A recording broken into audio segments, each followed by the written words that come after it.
नमस्ते अनि हार्दिक स्वागत गर्दछु ठुल्दाइका ठुला कुरा भाग 5 मा बाल्यकालको कथा अन्तर्गत यथार्थ बाल्यकालको एउटा कफाइट खेलको चाहिँ यो भालेजुजाई खेलको चाहिँ छोटो मिठो जानकारी मेरो अनुभव म तपाईहरुलाई शेयर गर्न चाहन्छु। आजको एपिसोडमा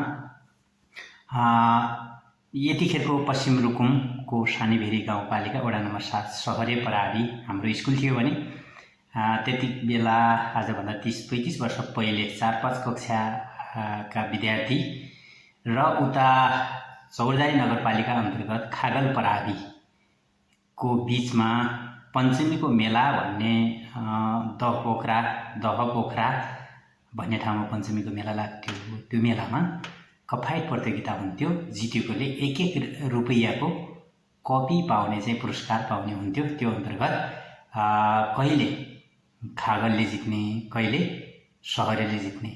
खागल भनेको मेरो मामा घर अनि सहरे मेरो गाउँ भइहाल्यो।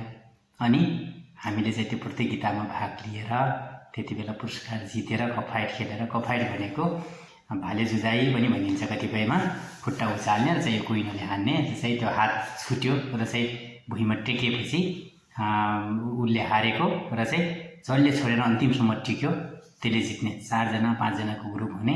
अब 4 कक्षाबाट ठुल्ठुलो को छ अनि 5 कक्षाबाट को छ, 4 र 5 को विद्यार्थीहरू सिलेक्ट गरेर प्राइमेरी लेभल 5 कक्षासम्मको हुने गर्दथ्यो, प्राइमेरी लेभल। अनि त्यो प्रतियोगितामा लगभग आजभन्दा 30-35 वर्ष पहिलेको घटनामा हामीले 1-1 रुपैयाँको कापी जितेको। अब धेरै जसो उता खागल पराबीले पनि लिन्थ्यो र हाम्रो सहरे पराबी र हामीले बाल्यकालमा यसरी चाहिँ प्रतियोगिता गर्थ्यौँ, मनोरञ्जन गर्थ्यौँ। र त्यति बेला 1-1 रुपैयाँ जित्नु अथवा त्यो खेलमा प्रतियोगिता हुनु वर्षमा एकपटक हुने। त्यसमा विश्वकप क्रिकेट खेले जस्तै, विश्वकप फुटबल खेले जस्तै, भलिबल त हुने गर्थ्यो ठुलो खेल। अब ठुलो खेलाडीहरूले खेल्ने गर्थे र हामी चाहिँ कफाइटमा भेट्ने गर्थ्यौँ। त्यो छोटो चाहिँ मेरो अनुभव तपाईहरुको बिचमा शेयर गरेँ। कस्तो लाग्यो, जस्तो लाग्यो त्यस्तै प्रतिक्रिया दिन नछुटाउनु होला। र आगामी दिनमा यस्तै बाल्यकालका कथा ठुल्दाइका ठुला कुरामा हुने नै छन्। त्यतिन्जेलको लागि छुट्टिनुपर्ने हुन्छ। जाँदै बेल आइकन घन्टी अल अन गर्न नछुटाउनु होला। बाई बाई साथीहरू, बाई बाई।